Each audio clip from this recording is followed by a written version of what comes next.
Welcome back to another KleanColor GiveEmShade eyeshadow palette look. Today we're working on bronze, and I was totally inspired by these orange sunset pictures. They're beautiful, they're gorgeous, and this does remind me of fall. I just love it so much. It's like a semi kind of cut crease too, and it uses a lot of the oranges, and the lip is an ombre lip. So if you're interested in how I got this look, continue to watch. So as always, first we're priming our lids. I'm using the Milani eyeshadow primer, and we're using the KleanColor GiveEmShade eyeshadow palette in bronze. We're going to be picking up a cool toned orange. Pick up any cool toned orange you have. We're also using a shadow shield to catch fallout. I'm taking this on a really fluffy brush.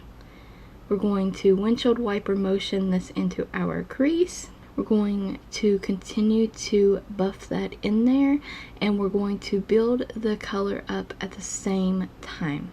We're really going to build that crease up. This shade here does kick up a lot of kickback in the pan, but that's okay. It's such a beautiful shade. See, these are very buildable shades. Very nice. So we're just taking that dark brown, coffee bean brown, whatever matte dark brown you have, and apply that in your outer corner. So here I'm kind of taking it at like an elongated kind of C in my outer corner, as you can tell, and then I'm buffing it all the way into the inner corner area as well of the crease. And a lot of the brown shade will be covered up when we apply our lid shade. So I'm going to blend the two together there, and then we are going to go in with this beautiful burnt kind of orange shade, and I'm taking that along the lines of the dark brown and the orange where they meet, and we're just going to warm that crease up a bit. It's a very warm shade, and all these transitions and added colors are just going to add to that sunset kind of effect, and we get this beautiful, just beautiful blended ombre kind of look in the crease, and it's just beautiful. So we're using the NYX Pigment Primer on our lids, and I'm taking this beautiful golden shade here on my finger. I've been really enjoying applying eyeshadow on the lid like this lately, especially if it's metallic, and I really enjoy that NYX primer. If you guys can't tell, I use it all the time now. So we're applying that kind of messily on our lid, and we're going to go back in with our dark brown. There's barely anything on the brush, you guys, and I'm going to blend down the edges. Now we're taking a combination of these two lighter shades in the palette, and we're going to use those as highlights. So any highlight shade you want to use, we're going to blend down the edges, and we're using that as the highlight. Now we're going to go back in with our fluffy brush to add a little bit more of the warmth back to the look after we took it away with the highlight shade, if that makes sense to you.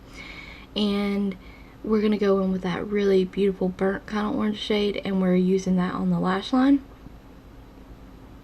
And we're really going to buff that in the lash line. Now we're going to take a combination again of the two lightest shades in the palette, and we're applying those in the inner corner just to bring a little bit of light there. I am taking a Q-tip and cleaning out my waterline so we can apply liner there, and it won't be kind of tainted with shadow that might have been on our waterline. So here I have the Loreal Infallible liquid liner, doing an extremely thin line just at the base of my lashes, just to, you know, give them some definition but not overline them. Of course, we're using the Milani eyeliner, the Stay Put eyeliner, to tightline our upper rim with, and then I'm using the Jordana 24-hour eyeshadow pencil in Continuous Almond for the waterline. This pencil is amazing for waterline, and I just wanted a nude, wide awake kind of open feel down there. I've been doing a lot of close off eyes looks lately. Also used the Maybelline Big Shot Mascara. Now for lips, I was going to do Nude, but then I decided to take WetnWild's 24 Karat lipstick, which is the orange shade, and Broadway's True Matte lipstick in brown, and mesh those two in kind of like an ombre effect. I just did on the whim. But I hope you guys enjoyed the tutorial. found it helpful as always. Stay tuned for more KleanColor makeup tutorials. Thanks always for watching. Don't forget to subscribe, ring the bell, and like the video if you haven't already, and always check the description box for additional links.